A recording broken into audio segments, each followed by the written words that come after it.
Today, I'm going to explain a horror, sci-fi film, thriller film called Life. Spoilers ahead. Watch out and take care. A team of astronauts aboard the International Space Station prepares to intercept the Pilgrim, a satellite capsule returning from Mars. The Pilgrim carries soil samples from Mars, and what the astronauts hope carries confirmation of life from the Red Planet. Intercepting the Pilgrim and finding out whether or not life is possible on Mars is the team's primary objective. Unfortunately, the Pilgrim is damaged and veers off course. Rory suits up and prepares for a spacewalk. He would be outside the space station, controlling a mechanical arm to catch the Pilgrim. The space station is filled with tension as the astronauts navigate the station, all rushing into their posts. Their commander, Ekaterina, and another astronaut, Sho, are at the station's command center, overseeing the operation. The other astronauts watch intently as the station moves into position to intercept the Pilgrim. David, the station doctor, monitors Rory's vital signs. He, along with the lead scientist, Hugh, watch Rory from a window. Anxiety fills the station as they finally see the Pilgrim capsule approaching the station. Rory navigates the arm into position, and as the Pilgrim barrels in and makes contact, the whole station jolts back. The astronauts are pushed back, but as they gather back at the window, they see Rory has caught the Pilgrim. Cheers and smiles are exchanged as Ekaterina announces to NASA that the Pilgrim capsule has successfully landed on the station. At the laboratory, Hugh carefully takes samples from a container and places them under a microscope. He discovers an organism almost fossilized in the sample. He describes it as something similar to a single-cell organism. Hugh tries reanimating the organism, but it doesn't react. He then tries mimicking an atmosphere closer to a Proterozoic Earth and adding in a growth hormone. To everyone's surprise, the organism starts moving. Hugh can't help but giggle, as they've confirmed life from a different planet. The team later goes into a call from Earth. News outlets and large crowds are all celebrating the discovery of extraterrestrial life. The astronauts chat with students announcing that their school had been given an extraordinary chance to name the Martian. The kid declares that they decided to name the organism Calvin. After the call, the astronauts resume their tasks. Hugh and Rory bicker while trying to fix plumbing. Meanwhile, another doctor, Miranda, checks on David's health. Miranda is concerned because David had been on the station for a significant length of time, almost breaking the world record for the longest time in space. David says he doesn't mind, as he prefers staying on the space station. He feels like he belongs there. They continue testing the organism the following day. Hugh found that Calvin has grown rapidly, now consisting of hundreds of cells and developing a neural network. Hugh notes that each of Calvin's cells can perform every somatic function independently, meaning each of Calvin's cells are simultaneously a muscle cell, a nerve cell, and a photoreceptive cell. Calvin is a creature that is all brain, all muscle, and all eyes.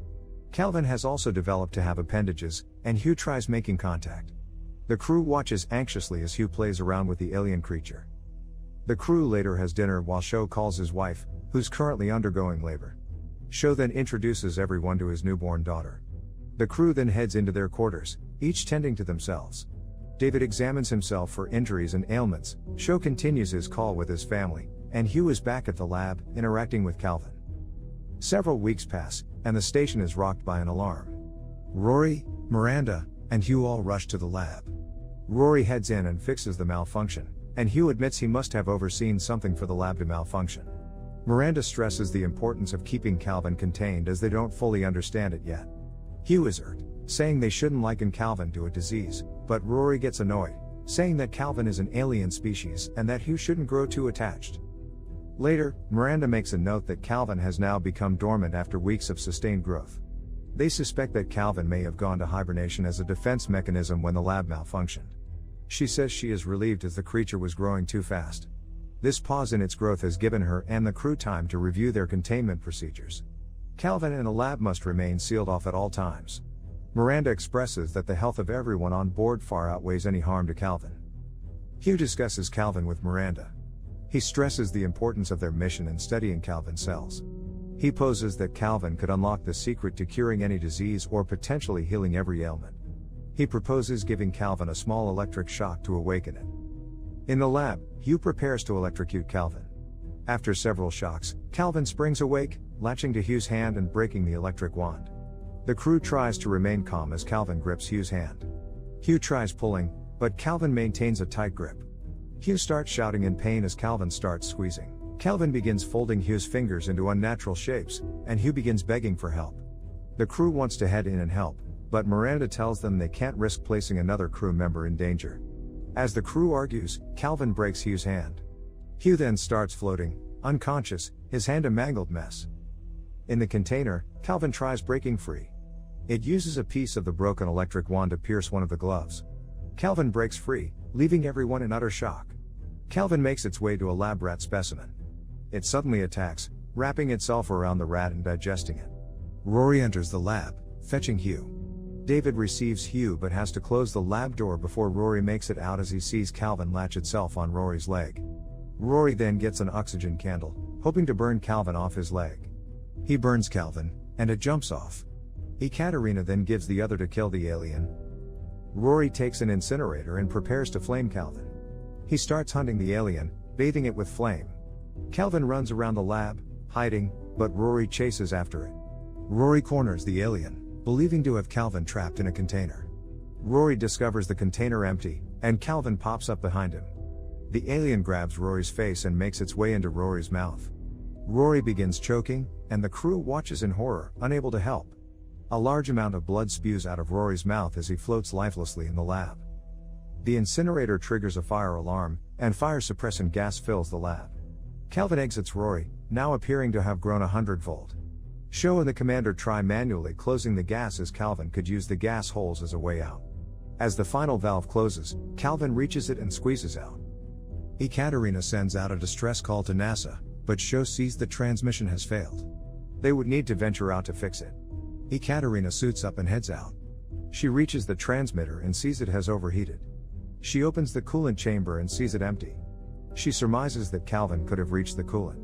Hugh, now conscious, theorizes that Calvin may have consumed the coolant for sustenance.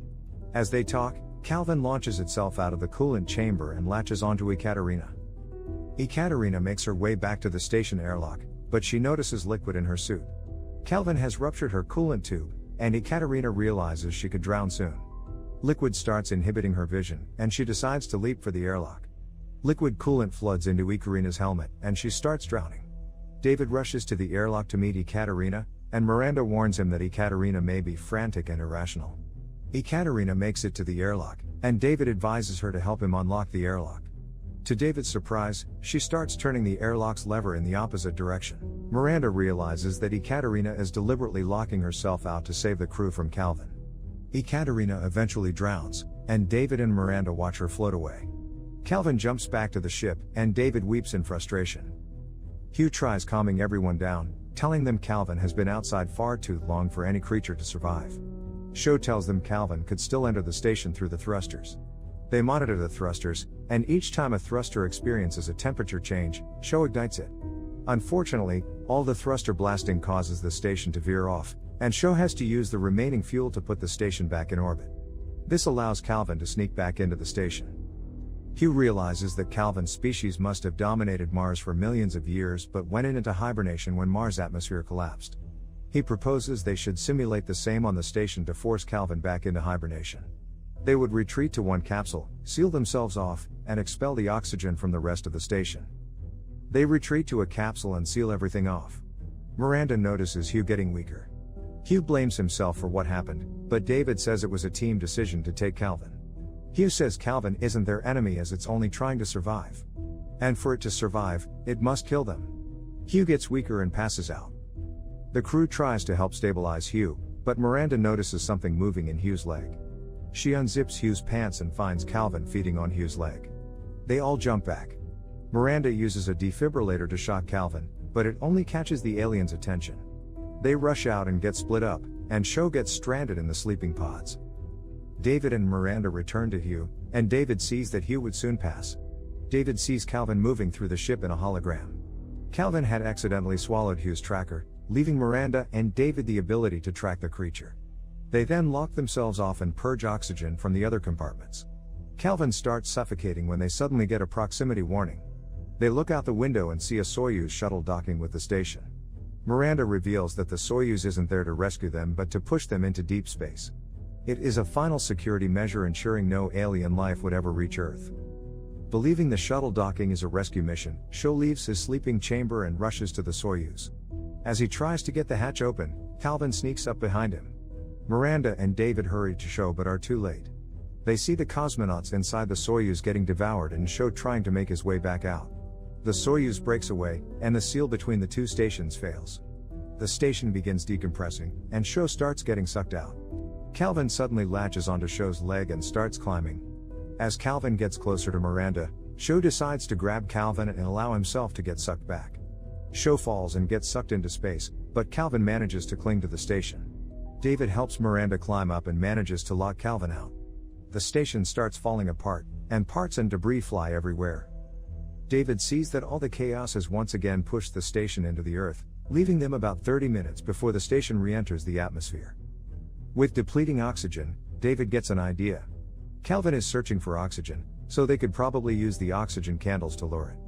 He plans to lure Calvin to one of the escape pods and launch himself into deep space with Calvin.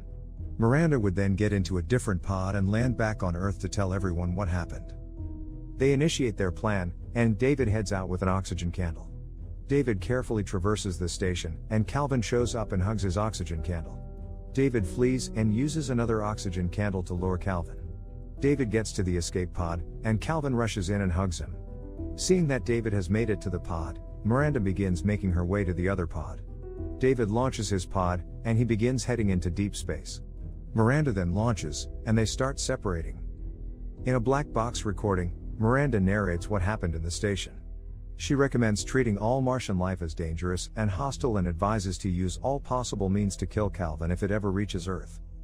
Both capsules run into debris, and both begin malfunctioning.